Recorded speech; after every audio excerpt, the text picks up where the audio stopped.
BJP ने बंद कमरे में की मीटिंग। बीजेपी के कई बड़े नेता सुभाष बराला, कृष्ण लाल पवार, ग्रामीण विधायक महिपाल डांडा, पानीपत शहरी विधायक रोहिता रेवड़ी, पानीपत जिला अध्यक्ष प्रमोद द्विज समेत कई बड़े नेता रहे मौजूद।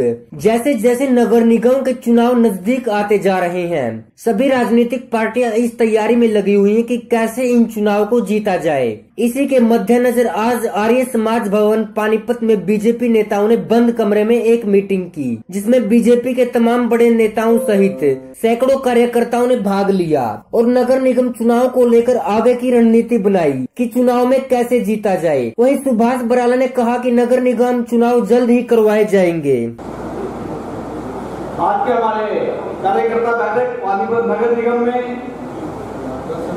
हमारे भारतीय जनता पार्टी हरियाणा प्रदेश के अध्यक्ष माननीय सुभाष बराला जी, आपका बहुत बहुत स्वागत है इस बैठक में आने के लिए कि आपने कीमती समय निकाला और कार्यकर्ताओं से मिलने का मन बनाया। आपका बहुत बहुत धन्यवाद। इस बैठक में हमारे प्रदेश के महामंत्री भाई वेदपाल जी एडवोकेट भी आए हुए हैं, आपका बहुत बहुत स्वागत है। साथ में हमारे पानीपत जिले के प्रभारी भाई अजय गौड़ जी हैं। अजय जी, आपका बहुत बहुत स्वागत है। मंच पे हमारे यहाँ के अपने हरियाणा सरकार में मंत्री कृष्ण लाल पवार जी, पानीपत ग्रामीण से विधायक भाई महिपाल डांडा जी, पानीपत से हमारी विधायिका रोहिता रेवड़ी जी, प्रदेश में भारतीय जनता पार्टी सचिव सत्यवान शेरा जी, और मंच पे हमारे अपने साथियों का बहुत बहुत स्वागत करता हूँ और धन्यवाद करता हूँ कि आप समय निकाल के सब यहाँ पे आए हैं। बहुत बहुत धन्यवाद। आज हमारी ये निगम क्षेत्र पानीपत की संगठनात्मक बैठक है और इस बैठक में तो अपने जो संगठन की तैयारियां हैं उन तैयारियों पे चर्चा करने के लिए यहाँ पे आए हैं। इसमें यहाँ के सब मंडल अध्यक्ष, यहाँ के अन्य सब प्रमुख कार्यकर्ता इस बैठक में अपेक्षित है और इनके साथ बैठ करके यहाँ भी चर्चा कर ठीक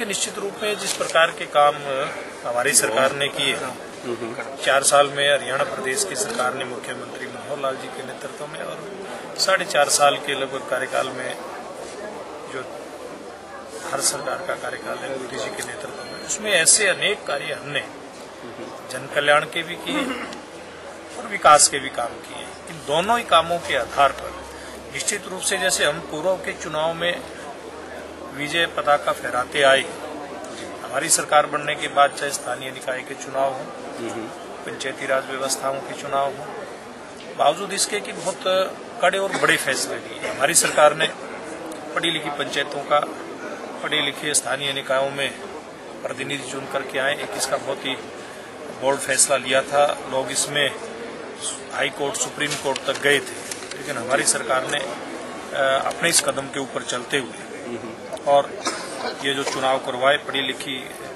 जो नुमाइंदगी की शर्तों के साथ, इसका एक बहुत बड़ा परिणाम निकल करके आया और नए नौजवान लोग, पढ़े लिखे लोग इस व्यवस्था में आकर के आज हरियाणा सरकार का जो एक सबका साथ सबका विकास का नारा, उसको के साथ कदम ताल मिला करके चलते हुए आपको दिखाई देते हैं। और इसके अलावा 2 बड़े कदम और देश के प्रधानमंत्री जी ने उठाए थे। जीएसटी का फैसला उन्होंने लिया था, नोटबंदी का फैसला उन्होंने किया था इसी दौरान। ऐसे सब जो फैसले जिनको हम कड़े फैसले कह सकते हैं, इसके बावजूद भी हमें हर चुनाव के अंदर विजय श्री प्राप्त हुई थी। और अब तो हमारी सरकारों ने, जैसे मैंने कहा कि 4.5 साल का जो मोदी जी का कार्यकाल और 4 साल का मुख्यमंत्री मनोहर लाल जी का कार्यकाल, इसमें ऐसे हमने काम किए हैं जिसके बलबूते पर अब जो भी चुनाव आएगा निश्चित रूप से हर चुनाव हम जीतने वाले हैं। हमारी सरकार ने बदल दी है, डायरेक्ट चुनाव हो गया है। जनता यानी कि नगर निगम क्षेत्र का हर यहाँ का नागरिक जो वोटर है वो अपने तरीके से मेयर का चुनाव करेगा। तो इसलिए इस प्रकार की जो आपने जो बात कही है, अब तो सारी की सारी बातें खत्म कर दी हमारी सरकार ने। अब तो जो भी लोकप्रिय नेता यहाँ पर होगा और जो भी पार्टी यहाँ पर जनता की अपेक्षाओं पर खरा उतरेगी, उसी पार्टी को लोग सराखों पर बिठाने वाले हैं, पार्टी सिंबल पर। निश्चित रूप से ये हमारा पूर्व का फैसला भी है कि भारतीय जनता पार्टी निगम के चुनाव हमेशा से अपने चुनाव चिन्ह पर लड़ती आई और ये चुनाव भी हम अपने चुनाव चिन्ह पर लड़ने वाले हैं। ये तो भी चुनाव आए वो सरकार मिलकर के फैसला करेगी, हम अपनी तैयारियों में लगे हुए हैं। धन्यवाद। सब्सक्राइब करें और साइड में दी घंटी को भी दबाएं ताकि आप तक हर समाचार पहुंच सके।